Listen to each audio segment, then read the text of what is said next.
របបសាធារណរដ្ឋខ្មែរដឹកនាំដោយលោកសេនាប្រមុខលន់ នល់បានដួលរលំនៅថ្ងៃទី17ខែមេសាឆ្នាំ1975ប្រទេសកម្ពុជាបានផ្លាស់ប្ដូរការគ្រប់គ្រងទៅជារបបកម្ពុជាប្រជាធិបតេយ្យឬរបបខ្មែរក្រហមក្នុងអំឡុងពេលដែលរបបនេះកំពុងកាន់អំណាចពួកខ្មែរក្រហមបានប្រើគ្រប់មធ្យោបាយតាមដានចាប់ឃុំឃាំងនិងកាប់សម្លាប់ជនទាំងឡាយណាដែលប្រឆាំងនឹងមាគ៌ាដឹកនាំរបស់ខ្លួនឬជនទាំងឡាយណាដែលរបបនេះសង្ស័យថាជាខ្មាំងឬអ្នកទោសអង្គការ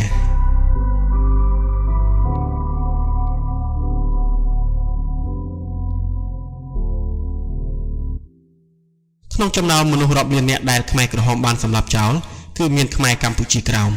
ខ្មែរនិងកម្ពុជាក្រោមគឺជាជាតិសាសន៍តែមួយហើយមានដើមកំណើតចេញមកពីប្រភពតែមួយដូចគ្នាគឺចេញមកពីនគរគោកធ្លកនៅសតវត្សទី1ខ្មែរកម្ពុជាក្រោមជាច្រើនត្រូវខ្មែរក្រហមចោទថាជាខ្មាំងហើយបានចាប់ដាក់ឃុំឃាំងនៅគុកទួលស្លែងដែលចែកចេញជា3ប្រភេទ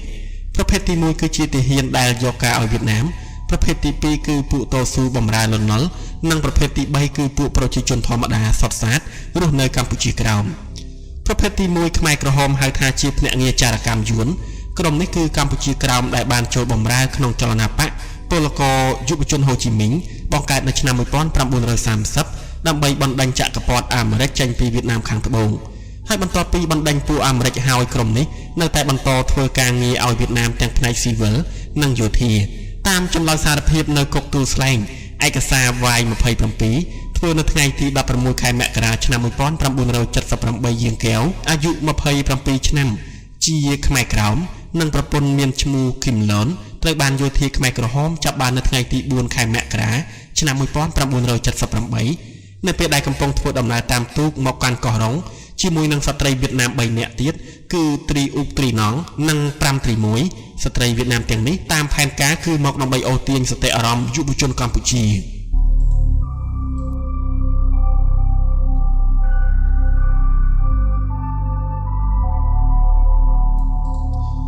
យាងកែវកើតនៅភូមិថ្លុកឃុំយាងវ៉ាស្រុកពីមខេត្តក្រមួនសកម្ពុជាក្រោមយាងកែវបានសារភាពថាកាលពីឆ្នាំ1968បានទៅបួសជាសង្ឃនៅវត្តថ្លុកដែលស្ថិតនៅក្នុងភូមិថ្លុករហូតដល់ឆ្នាំ1975ទើបសឹកនៅឆ្នាំ1974ក្នុងអំឡុងពេលកំពុងបួសមានកម្មាភិបាលវៀតណាមខាងជើង3នាក់មានឈ្មោះអង្គម៉ូយ៉តប្រធានឃុំយាងវ៉ាសម្ងាត់យាងត្រីប្រធានភូមិថ្លុកសម្ងាត់និងកងឆ្លប់ភូមិថ្លុកសម្ងាត់បានមកអប់រំយាងកែវយាងចយនិងយាងពៅជាសង្ឃឲ្យចូលរួមចលនារបស់វៀតណាមហើយបានប្រគល់ភារកិច្ចឲ្យបំផុសប្រជាជននិងព្រះសង្ឃឲ្យប្រឆាំងនឹងពួកទាហានវៀនវ៉ាន់ធាវយាងកែវបម្រើចលនានេះរហូតដល់វៀតណាមខាងត្បូងបានរំដោះនៅក្នុងឆ្នាំ1975ហើយក្រោយមកអង្គមើយ៉តបានចាត់តាំងយាងកែវឲ្យធ្វើការនៅក្នុងពាណិជ្ជកម្មនៅឃុំយាងវ៉ានៅថ្ងៃទី16ខែវិច្ឆិកាឆ្នាំ1978អង្គមេយ៉តបានហៅយាងកែវមកប្រជុំហើយដាក់ផែនការឲ្យចុះស៊ើបការនៅកម្ពុជាយាងកែវសារភាពថាវៀតណាមបានដាក់ផែនការឲ្យមកយកការពីមូលដ្ឋានទ័ពរបស់កងទ័ពបដិវត្តន៍ទីតាំងកំភ្លើងធំរថក្រោះនាវាចុងបាំងចាប់ពីកំពង់សោមដល់ក្រុងកែបខេត្តកំពតបន្ទាប់ពីចាប់ខ្លួនត្រូវខ្មែរក្រហមបញ្ជូនមកកាន់ក្រុងកំពង់សោមចំនួន3យប់ហើយនៅថ្ងៃទី8ខែមករាឆ្នាំ1978អង្គការក៏បញ្ជូនមកមន្ទីរស21គុកទួលស្លែងនៅភ្នំពេញនៅគុកទួលស្លែងត្រូវឈ្មោះអឿនខនឹងចិនអ្នកសួរចម្លើយនៅមន្ទីរស21សួរចម្លើយនៅថ្ងៃទី16ខែមករាឆ្នាំ1978ករណីមួយទៀតនៅថ្ងៃទី19ខែឧសភាឆ្នាំ1978សើងសៀបក្នុងផ្លាកជាប់នឹងរូបថតហើយទំនងសរសេរសើនសៀបក្នុងអក្សរវីអង់គ្លេសលេខពីក្រោមរូបថតដែលជាខ្មែរកម្ពុជាក្រោមត្រូវពួកខ្មែរក្រហមចាប់ខ្លួនបាននៅពេលដែលកំពុងដើរចូលក្នុងភូមិអូររាំងស្រុកសែនមនោរម្យខេត្តរតនគិរីដើម្បីស៊ើបការពីកម្ពុជា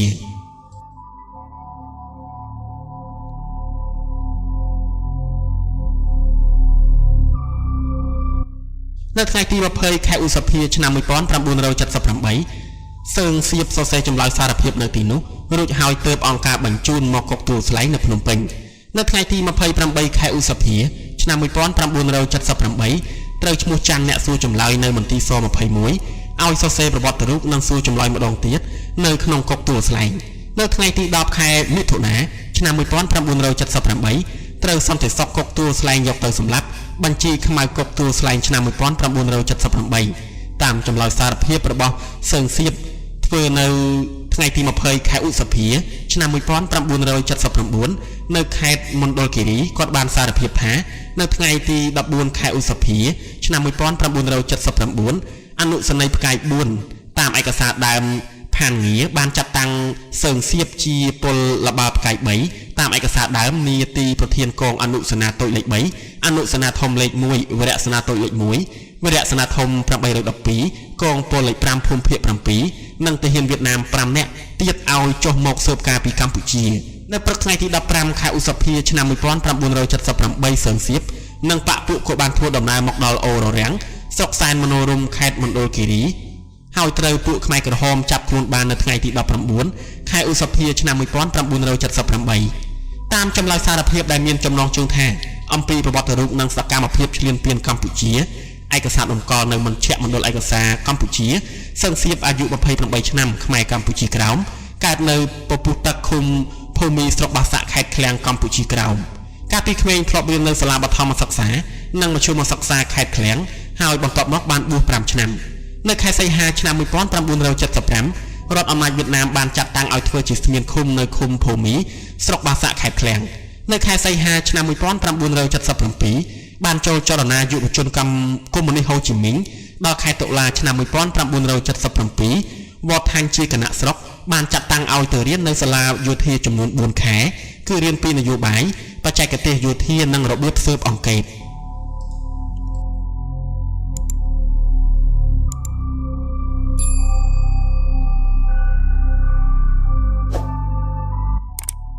ករណីមួយទៀតគឺចៅគឹ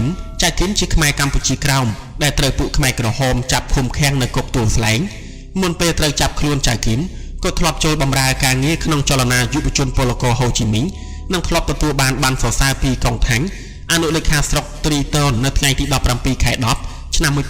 1976អំពីសកម្មក្នុងការបំផុសចលនាបកយុវជនពលករហូជីមីញឯកសារគុកទួលស្លែងប្រភេទទី2គឺពួកខ្មែរកម្ពុជាក្រោមដែលបម្រើចលនាមហាសាមគ្គីសេរីកែឥណ្ឌូចិនដែលដឹកនាំដោយប្រមុខចលនាចៅដរ៉ាលោកចៅដរ៉ាគឺជាលោកសេនាប្រមុខលន់នល់ដែលប្រកាន់យករបបសាធារណរដ្ឋទី6ខែ10ដែលប្រកាន់យករបបសាធារណរដ្ឋពីថ្ងៃទី6ខែ10ឆ្នាំ1970ដល់ថ្ងៃទី17ខែមេសាឆ្នាំ1975និងជាប្រធានរណសិរ្សតស៊ូកម្ពុជាក្រោមដែលបង្កើតឡើងនៅថ្ងៃទី18ខែ3ឆ្នាំ1960នៅស្រុកស្វាយតងខេត្តមាត់ជ្រូកហើយស្លាប់នៅថ្ងៃទី17ខែ11ឆ្នាំ1985នៅសហរដ្ឋអាមេរិកដកស្រង់ចេញពីសៀវភៅទុកកម្ពុជាក្រោមបោះពុម្ពឆ្នាំ1997ដោយថាច់សិរៈក្រុមនេះក៏ជាសត្រូវរបស់ខ្មែរក្រហមដែរហើយមួយចំនួនត្រូវបានខ្មែរក្រហមចាប់ឃុំឃាំងនិងសម្លាប់ចោលយោងតាមលិខិតបង្គាប់ការរបស់លោកចៅដរ៉ាប្រមុខចលនាមហាសាមគ្គីសេរីកែឥណ្ឌូចិនមុនពេលចាក់ចេញឈ្មោះទៅកាន់សហរដ្ឋអាមេរិកបានតែងតាំងលោកចៅមីជាអគ្គមេបញ្ជាការចលនាមហាសាមគ្គីនៅថ្ងៃទី30ខែ11ឆ្នាំ1976បានតែងតាំងលោកចៅប្រុសជាអនុមេបញ្ជាការចលនាមហាសាមគ្គីនិងលោកវរៈស្នេហ៍ត្រីយន់យ៉ោមជាមេបញ្ជាការកងវរៈសេនាតូចហើយនៅថ្ងៃទី8ខែ12ឆ្នាំ1976តែងតាំងលោកចៅសុកសំណាងជាមេបញ្ជាការកងវរៈសេនាតូចឯកសារទូស្លែងការតែងតាំងនេះមានប្រសិទ្ធភាពចាប់តាំងពីថ្ងៃចេញពីលិខិតនេះតទៅរហូតដល់ថ្ងៃខ្ញុំវិលមកពីបរទេសវិញនៅលើលិខិតបង្គាប់ការនេះមានចំណារបស់ពួកសន្តិសុខខ្មែរក្រហមថាសម្គាល់សួរវាថាតើត្រានេះមានសេចក្តីថាយ៉ាងម៉េចពាក្យខាងក្រោមពាក្យប្រធានាធិបតីគឺលន់នល់ឬយោងតាមប្រវត្តិរូបនៅគុកទួលស្លែងឯកសារទួលស្លែងបុក21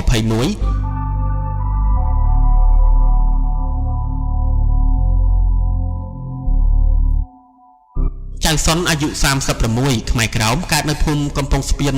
ឃុំកោកែស្រុកកោកែខេត្តបាស្វៀងកម្ពុជាក្រោមអតីតទាហានសាក់2នៅកំពង់សោមរត់ចូលព្រៃនៅខែ6ឆ្នាំ1975ត្រូវទាហានខ្មែរក្រហមចាប់បាននិងឃុំខ្លួននៅគុកទួលស្លែងហើយឲ្យសរសេរប្រវត្តិរូបតាមសេចក្តីរាយការណ៍របស់ខ្មែរក្រហមកាលពីថ្ងៃទី11ខែ12ឆ្នាំ1976ជូនមកគណៈតំបន់តាកែវថាកាលពីថ្ងៃទី10ខែ12ឆ្នាំ1976នៅឃុំរៀមអណ្ដើកខ្មែរក្រហមបានចាប់ទាហានខ្មែរដែលរត់មកពីស្រុកយួនប្រដាប់ដោយអាវុធ37ដើមទាំងអស់67នាក់គឺខ្មែរនៅស្រុកខ្មែរខ្លះនិងខ្មែរនៅកម្ពុជាក្រោមខ្លះ អ្នកទាំងនេះរត់ពីប្រទេសវៀតណាមនៅយប់ថ្ងៃទី8 ខែ 12 ឆ្នាំ 1976 ដើរមកខាងត្បូងភ្នំដិនមកសម្រាកនៅភ្នំសោមួយយប់ពួកនេះត្រូវខ្មែរក្រហមចោទថាជាខ្សែរបស់មហាចលនាសាមគ្គីឥណ្ឌូចិនដែលកំពុងប្រយុទ្ធជាមួយយាយកុងកុម្មុយនីសហើយសុំជំនួយពីចក្រពត្តិអាមេរិកនៅព្រឹកថ្ងៃទី11 ខែ 12 ឆ្នាំ 1976 ខ្មែរក្រហមបានបញ្ជូនទៅមន្ទីរសន្តិសុខស្រុកដោយដឹកតាមរថយន្តចំនួន9ជើងជើងទី1ដឹកដោយរថយន្តតូចមានគ្នា3នាក់គឺមានបញ្ជាការថ្នាក់វីរៈសេនីយ៍ជើងទី8មានម្នាក់លួចរត់ហើយត្រូវបាញ់សម្លាប់ជើងទី9មាន7នាក់លួចរត់តែត្រូវបាញ់ស្លាប់ទាំងអស់ប្រភេទទី3គឺជាប្រជាជនខ្មែរកម្ពុជាក្រោមដែលភៀសខ្លួនចូលស្រុកខ្មែរហើយត្រូវខ្មែរក្រហមចាប់ឃុំឃាំងឬត្រូវខ្មែរក្រហមចាប់នៅពេលខ្មែរក្រហមវាយចូលវៀតណាមកាលពីឆ្នាំ 1977 និង 1978 ឧទាហរណ៍ដូចជាលោកថាច់យ៉ាវអាយុ 65 និងកូនប្រុស2នាក់ថាចម្រើនឯកសារទួលស្លែងបុក2អាយុ 23 ឆ្នាំនិងថាច់សារឿនឯកសារទួលស្លែងបុក2អាយុ 21 ឆ្នាំជាកម្ពុជាក្រោមរស់នៅភូមិប្រស្នាឃុំប្រស្នាស្រុកគីយិញខេត្តមាត់ជ្រូកកម្ពុជាក្រោមមុខរបរធ្វើចំការអ្នកទាំង3ត្រូវពួកខ្មែរក្រហមចាប់បាននៅកម្ពុជាក្រោមរួចបញ្ជូនមកដាក់គុកទួលស្លែងនៅថ្ងៃទី3 ខែ 9 ឆ្នាំ 1978 នៅផ្ទះ32បន្ទប់ធំ4បន្ទប់តូច16ហើយសួរប្រវត្តិរូបឯកសារទួលស្លែងបុក2